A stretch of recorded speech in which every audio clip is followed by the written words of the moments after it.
Segundo libro de Samuel, capítulo 8. David extiende los dominios de Israel. Este es el capítulo 8 de este segundo libro de Samuel. Vamos a ver qué es lo que nos dice, nos expresa. Esto tiene que ver eh, con la expansión del reino de David después de esta gran promesa que Dios hizo con David, de este pacto de una dinastía eterna.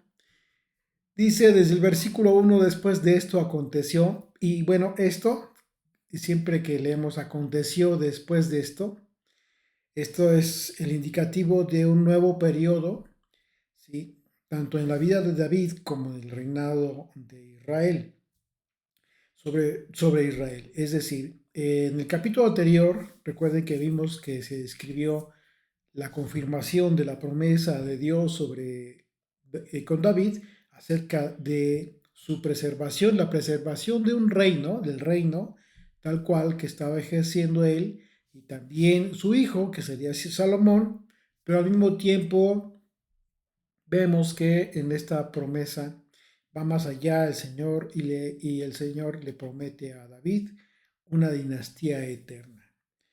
Así es de que, hablando por supuesto de Yeshua, del linaje de David. Y entonces David comenzó una nueva etapa de su vida con el propósito de expandir los dominios de Israel. Y Dios siempre estuvo con él porque llegó a conquistar pueblos a su alrededor y llegó a extender tanto el territorio de la nación que, de acuerdo a los registros, no hubo otro rey en Israel que llegara a alcanzar eh, tanta dimensión eh, alcanzada por el pueblo de Israel, por la nación, dimensión geográfica, hablando del territorio geográfico, claro, y ese territorio, toda esta dimensión geográfica, la recibió su hijo, Salomón, al heredar el reino de su padre. Dice el verso 1, continuamos, dice: después de esto aconteció que David derrotó a los filisteos y los sometió, y tomó David a Metec Amá de mano de los filisteos. Bueno, después de este pacto davídico tan importante que recibió la nación de Israel a través de Judá, a través de David, se describe esta primera batalla de David en la que él derrota a los filisteos. Y aunque el pasaje no lo describe, seguramente hubo muchas otras batallas en las que los filisteos resultaban contrincantes de Israel. Y el pasaje, en realidad, si lo leemos con detenimiento, nos confirma que los filisteos fueron finalmente derrotados y sometidos a David. Y al hablar de un sometimiento, se entiende que en sí todos los filisteos fueron sometidos. Y por eso consideramos que quizás hubo otras batallas o diversas batallas, un periodo de batallas en el cual finalmente David logró someter a los filisteos. Y dice el pasaje, dice el texto, que David tomó la ciudad de Metec Amá de mano de los filisteos. Este nombre en el hebreo se traduce como frenar un caballo, un cabestro. Así que en el contexto del pasaje podríamos traducirlo como las riendas del poder, ¿sí? Así es de que en el contexto de lo que vemos de esta lucha que tuvo David y el propósito de conquista, pues bueno, podremos entenderlo como el hecho de que David eh, haya tomado las riendas del poder en relación al nombre y en relación a la acción de David al haber sometido a los filisteos. Este nombre podría simbolizar el hecho de que David tomó las riendas del poder de mano de los filisteos. ¿Okay? Y por otro lado, este nombre, Meteg Amá, fue otro nombre para referirse también a la ciudad de Gad. Ustedes recuerdan que hemos visto que la ciudad de Gad, de acuerdo, fue una ciudad de los filisteos también. ¿Okay? Y que de acuerdo al primer libro de Crónicas, así se le describe a este Meteg Amá como la ciudad de Gad. El primer libro de Crónicas, ahí el capítulo 18, desde el primer versículo lo pueden leer ustedes, se van a dar cuenta que se refiere a Gad como a esta ciudad, Metec Amá. Y dice el verso 2, derrotó también a los de Moab y los midió con cordel, haciéndolos tender por tierra, y midió 2 cordeles para hacerles morir, y un cordel entero para preservarles la vida. Y fueron los moabitas siervos de David y pagaron tributo. Bueno, esto del cordel, de esta medición, es muy interesante, pero fíjense que hay un dato geográfico muy interesante. Hubo una persona de nombre George Ernest White, que fue un experto arqueólogo bíblico y estudioso del Antiguo Testamento, y él fue reconocido especialmente por su trabajo en el estudio de la antigüedad, de la datación de las vasijas. Fue un defensor de la importancia que tuvo el Antiguo Testamento, o que tiene el Antiguo Testamento, para el estudio de la fe, de la verdadera fe en Jesucristo. Este arqueólogo afirmaba que los estudios arqueológicos de la Transjordania, todo el terreno al oriente del Jordán y el Mar Muerto, revelan que los reinos de Amón, Moab y Edom fueron establecidos no antes del siglo XIII y XII, antes de Yeshua el Mesías, y que los reinos de Moab y Edom pudieron haberse establecido aproximadamente por el año 1250 antes de Yeshua. Recordemos que el libro de Génesis, en relación a este tema, el capítulo 19 confirma que los moabitas descendían de Moab. Ustedes recuerdan quién fue. Moab nació de la relación incestuosa de Lot con su hija mayor, como resultado de un plan de las hijas de Lot, porque ellas creyeron que después de la destrucción de Sodoma y Gomorra no habría hombres con quien casarse y tener familia, procrear. Así es de que, bueno, ustedes saben la historia, ahí en capítulo 19 se describe que ellas tomaron la decisión de emborrachar a su padre y, bueno, tener relaciones con él para poder tener descendencia. Finalmente algo terrible, pero, y bueno, de ahí viene eh, este, bien, la descendencia de todos los moabitas, de Moab, uno de los hijos de, de las hijas de Lot.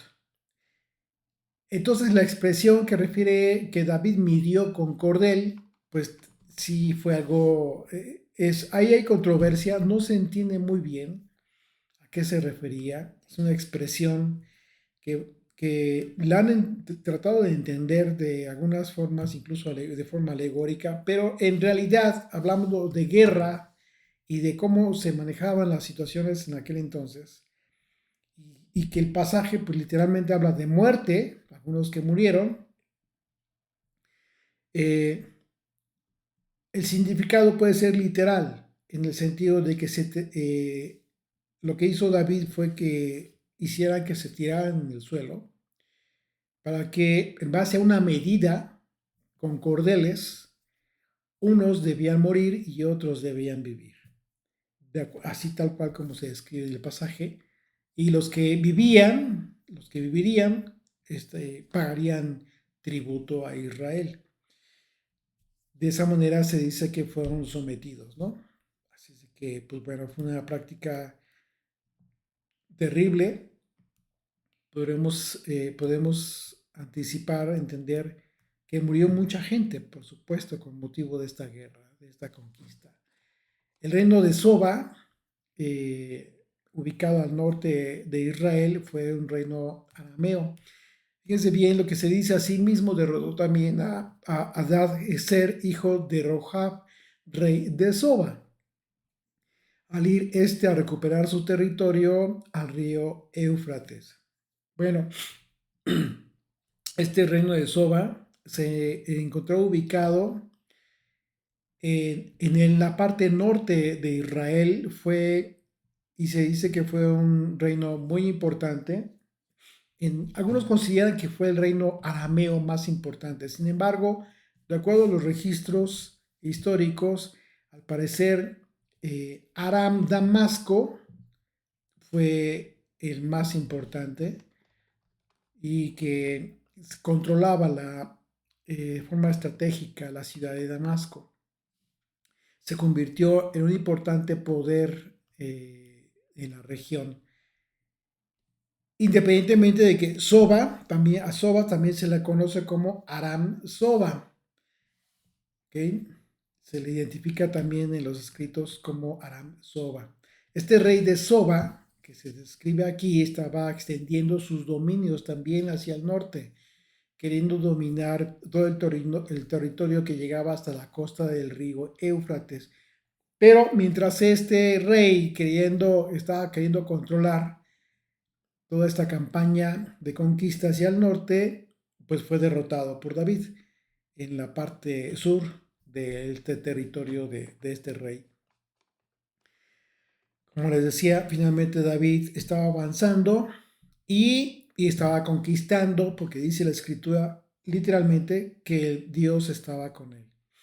Entonces, atendiendo a la profecía, una gran posibilidad es que el propósito que tuvo la frontera de Israel es que estuviera delineada por el Éufrates, para que la promesa de Dios, que Dios le dio en su tiempo a Abraham, se cumpliera cuando le dijo: a tu descendencia daré esta tierra, desde el río de Egipto hasta el gran río, al río Éufrates, que se le conoce como el río Éufrates.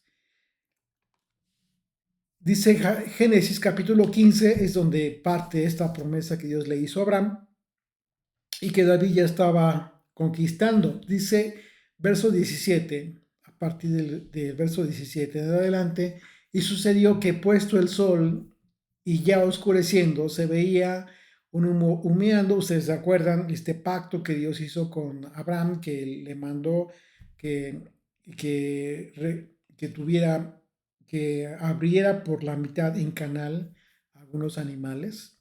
Y finalmente Abraham le ganó el sueño, tuvo miedo, llegó la noche, se durmió, pero mientras el Señor hizo este pacto por él mismo, juró por él mismo, pero lo hizo con Abraham.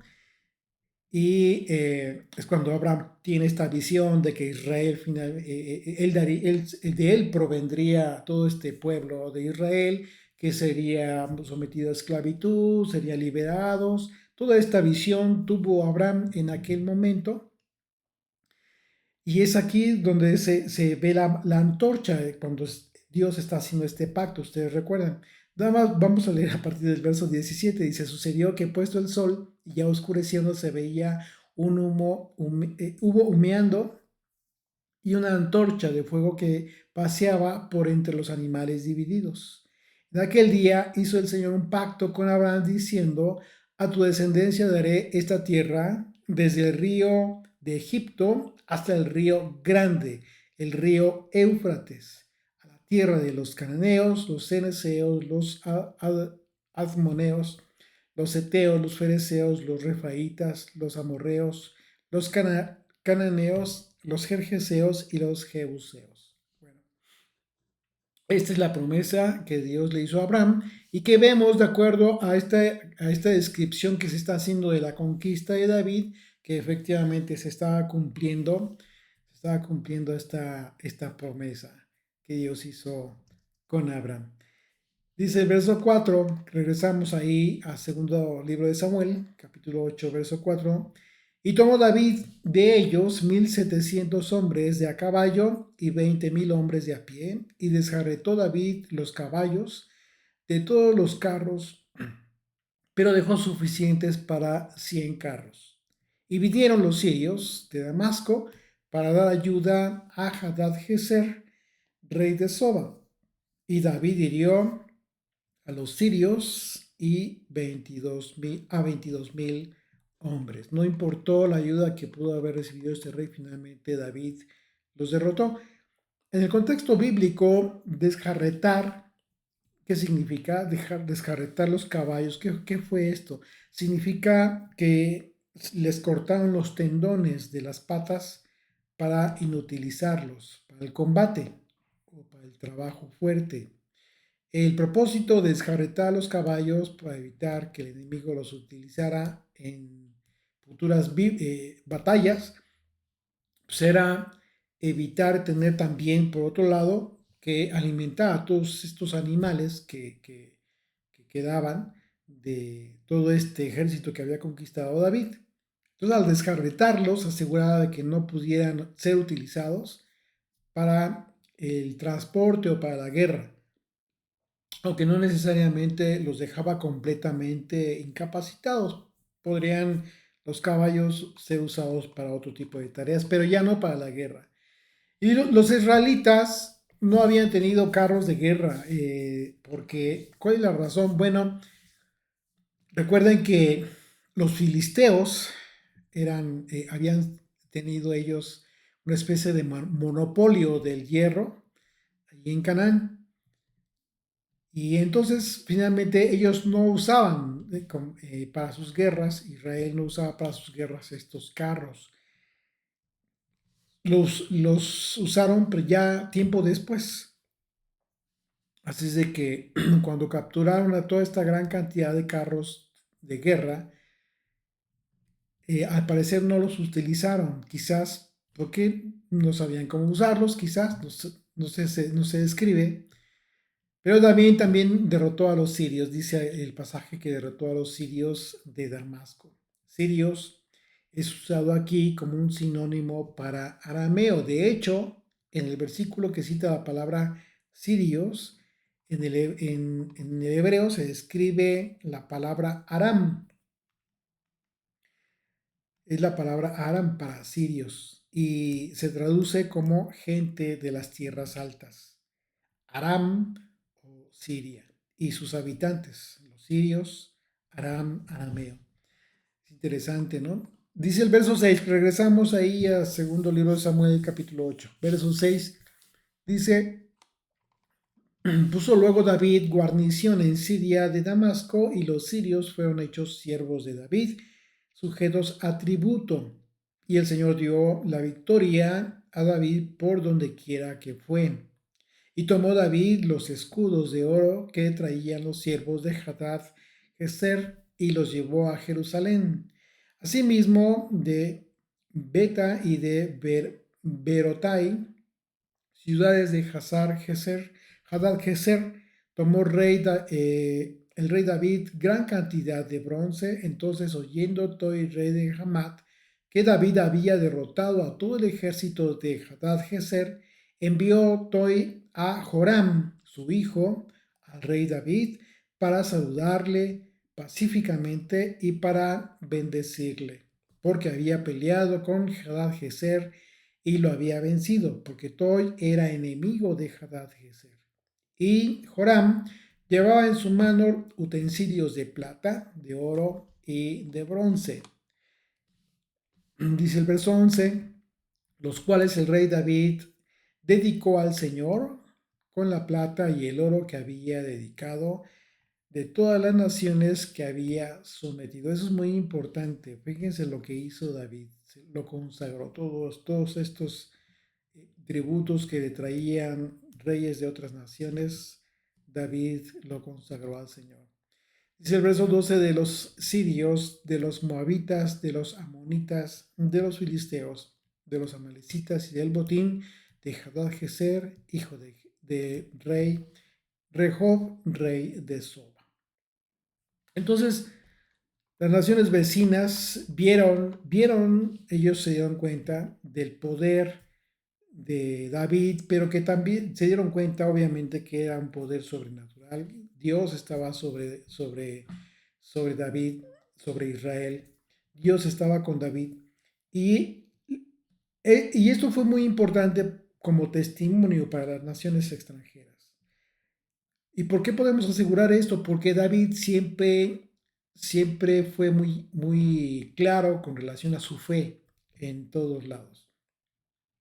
Él en todo lo que hacía, y aquí lo vemos, de todas las cosas de oro que recibió, de plata, lo llevaba, lo consagraba al Señor. Y eso es muy importante porque fue testimonio para todos los extranjeros. Y esto, la importancia tiene que ver por el hecho de que estaba conquistando naciones. Es decir, el territorio de Israel se estaba esparciendo, se estaba ampliando a través de todas estas conquistas. Entonces el testimonio del rey, del líder de Israel, en este caso David, pues fue muy importante. Fue muy importante ¿por qué? Porque David dio testimonio de que Dios, el único Dios al que adoraba David, era el que le estaba dando las victorias. Y podemos ver una lista de los pueblos que David sometió a su dominio, como Edom, Moab, Amón, los filisteos, los amalequitas, los arameos.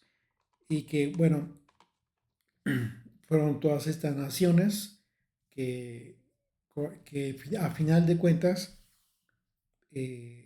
Israel se extendió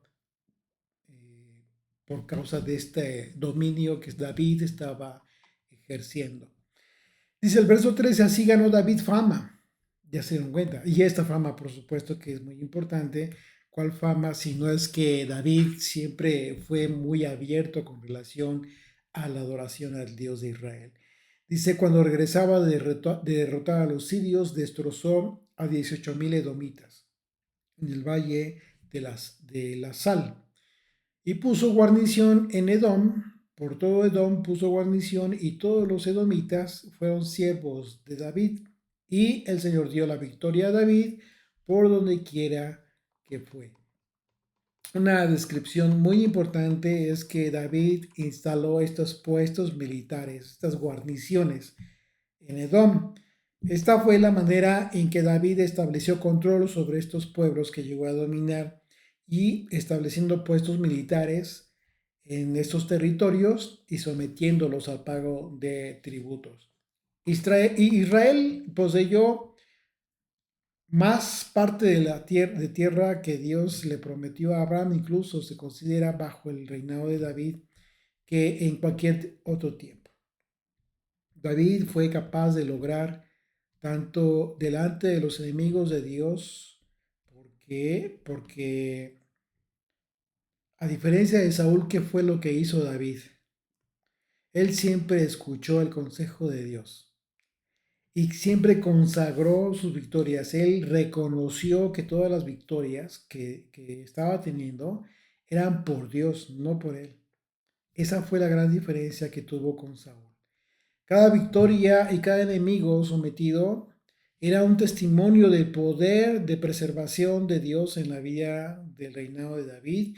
Y es muy interesante la expresión del final del capítulo 14, en donde se escribe que Dios le dio la victoria a David por donde quiera que él fue.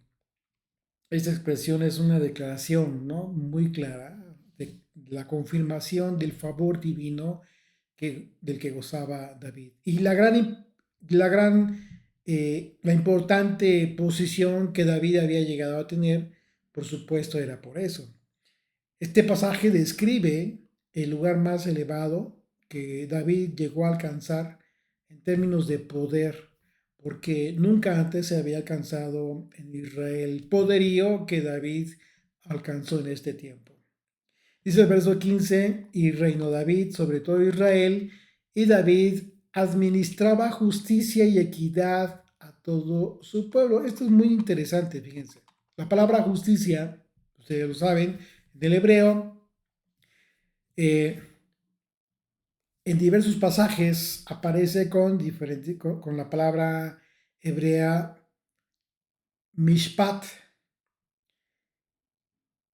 y en otros pasajes la misma palabra justicia aparece con la palabra hebrea tzedak. Bueno, la palabra justicia en el hebreo, que es la palabra mishpat, se traduce como veredicto, pronunciamiento judicial, una sentencia, un decreto, un estatuto. Y a su vez, esta palabra deriva de la palabra safá, que se traduce como gobernar y también como juez. Entonces vemos la relación acerca de lo que describe este pasaje, que David reinó con justicia, mientras que la palabra Sedak se encuentra muy íntimamente relacionada, que es la misma palabra justicia, pero es otra, se describe como Sedak, que se encuentra en relación con la palabra Mishpat. ¿Por qué? Porque significa ser justo o recto. La palabra se refiere a la imparcialidad de los juicios, a la justa medida de las transacciones comerciales, por ejemplo, a las justas relaciones entre las personas y a la justa acción de Dios. A toda aquella persona es una referencia también a un sedaquín, aquellas personas que, que buscan la rectitud a través de la observancia de la ley de Dios. Recordemos que Moisés designó a jueces sobre Israel para juzgar con justicia a todo el pueblo. Y todos estos jueces tuvieron discernimiento, un discernimiento, recordarán ustedes, que ya lo analizamos, cómo es que el poder de Dios, el Espíritu de Dios vino sobre todos estos hombres para que ellos pudieran recibir discernimiento, para poder entender que el juicio de Dios era sobre ellos para poder impartir justicia. Así es de que lo que hizo David fue lo mismo, estableció sobre todo Israel jueces para que juzgaran al pueblo de Israel bajo el concepto de la justicia, no del hombre, no una justicia del hombre, sino la justicia de Dios, tomando como base, por supuesto, los mandamientos de Dios, la Torah. En este sentido, el pasaje nos confirma que el reinado de David se caracterizó por la obediencia a la Torah, independientemente de las fallas que el propio David en su momento tuvo en su persona respecto a la observancia de la Torah. Él en su momento tuvo todo el propósito, toda la buena intención de que el pueblo fuera guiado por la Torah, por los mandamientos de Dios. A eso se refiere este pasaje, y es muy interesante, muy importante que lo entendamos de esta manera, cuando dice que David juzgó Israel, gobernó con justicia. En cuanto a los pueblos sometidos por David, es algo también interesante, porque no se puede decir que impuso la ley de Moisés sobre estos pueblos. David dejó estos puestos militares en cada pueblo sometido, pero no sabemos si trató de cambiar el sistema religioso de estos pueblos. Lo más probable es que no haya sido así, que no haya intervenido en la religión de estos pueblos. ¿Cuál era el propósito más importante de estas conquistas? Bueno, los tributos, porque de esta manera se hacía una nación más poderosa. Entonces, no tanto el aspecto de la fe. En el caso de que los pueblos sometidos por David no hayan sido, porque ese es otro aspecto, que no hayan sido obligados a la observancia de la Torá, pues eso trajo consigo también otro conflicto. ¿Cuál? Pues en relación a la posible asimilación de las personas del pueblo de Israel al mantener una relación de vecindad con estos pueblos que mantenían la observancia de sus religiones idólatras. Entonces, bueno, unas por otras, ¿no? Finalmente esto tuvo un propósito, sí, de gobierno, político, económico, pero, no, pero el tema de la fe iba a ser difícil esparcirlo por todas estas naciones que tenían muy arraigada la religión, sus propias religiones idólatras. Dice el verso 16. Joab, hijo de Sarbia, era general de su ejército, y Josafat, hijo de Ahilub, era cronista. Sadoc, hijo de Aitob, y Ahimelech, hijo de Abiatar, eran sacerdotes. Saraías era escriba.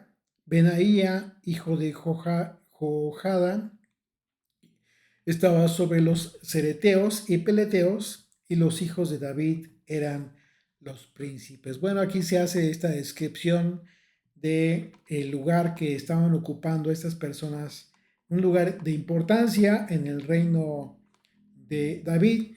Y es interesante que al final de este capítulo, como leemos, se describe que los hijos de David eran príncipes, ¿no? Se les describe como príncipes. Bueno, ¿por qué es interesante? Bueno, porque fíjense bien que la palabra aquí para príncipes aparece en el texto hebreo, la palabra Cohen, que se traduce como sacerdote, ustedes lo saben. Sin embargo, no necesariamente, debemos entender esto, no necesariamente se refiere a una persona que ejerce el sacerdocio conforme a la designación de los levitas, sino que esta palabra también puede referirse a una persona que actúa como sacerdote, siendo laico, y también se traduce como un ministro o un principal. Bueno, en el pasaje que es paralelo, en el primer libro de Crónicas, se describe a los hijos de David un poco más claramente para entender realmente a qué se refiere. Dice el primer libro de Crónicas, capítulo 18, verso 17. Benaía, hijo de Joiada, estaba sobre los ereteos y peleteos, y los hijos de David eran los príncipes cerca del rey. Aquí se entiende más claramente el sentido de la palabra príncipes. ¿Por qué hago hincapié en esta expresión? Porque hay quienes erróneamente y contrario a los mandamientos de Dios han querido quedarse con la idea de que los hijos de David ejercían el sacerdocio, eran sacerdotes. Eso es absolutamente incorrecto, porque no existe en las escrituras ninguna evidencia de que los hijos de David hayan ejercido el sacerdocio. Cosa que por un lado es totalmente contradictoria a lo que este capítulo incluso nos está informando. ¿En qué sentido? Pues en el sentido de que David administraba con justicia. Él gobernaba con justicia y entendimos a qué se refiere. Es decir, distribuyó personas para que fueran jueces sobre Israel y impartieran justicia conforme a la ley de Dios, conforme a la ley de Moisés, conforme a la equidad. Algo que nos remite a la observancia de la ley de Moisés, por supuesto. Entonces esto sería contrario. ¿Por qué? Porque sabemos que los únicos que podrían ejercer el sacerdocio eran los levitas. Y por otro lado, esa supuesta afirmación de quienes tienen esta falsa enseñanza eh, afirman que dicen que los hijos de David fueron sacerdotes, contradice totalmente, por otro lado, lo expuesto por el autor de la carta a los hebreos. Fíjense qué importante es lo que escribió el autor de la carta a los hebreos para que siempre que escuches este error acerca de que los hijos de David fueron sacerdotes, tú leas la propia escritura en Hebreos capítulo 7, verso 11, para entender lo delicado de afirmar algo así. Dice, sí, pues la perfección fuera por el sacerdocio levítico, porque bajo él recibió el pueblo la ley, ¿qué necesidad habría aún de que se levantase otro sacerdote según el orden de Melquisedec y que no fuese llamado según el orden de Aarón? Verso 12. Porque cambiado cambiado el sacerdocio, necesario es que haya cambio de la ley, de ley. Dice verso 13, fíjense bien, y aquel de quien se dice esto es de otra tribu. Estamos hablando de Yeshua, de Jesucristo. De aquel de quien se dice esto es de otra tribu, de la cual nadie sirvió al altar. ¿De cuál tribu estamos hablando? De Judá. Los hijos de David eran de la tribu de Judá.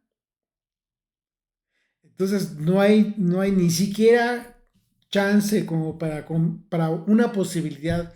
Por supuesto que no.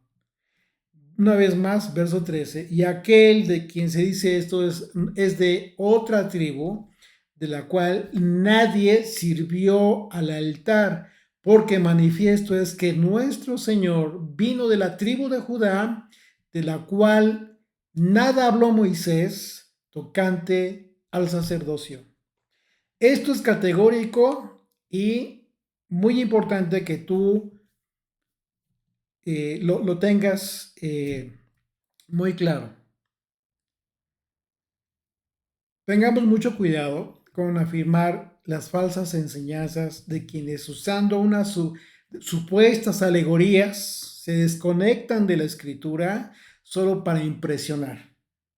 O sea, y con esto se atreven a rayar en la blasfemia al negar que Yeshua, Jesucristo, ha sido el único que siendo de la tribu de Judá es sacerdote. Porque él ha sido el primero y el único que fuera de la tribu de Leví fue designado para ejercer el sacerdocio, un sacerdocio celestial. Amén.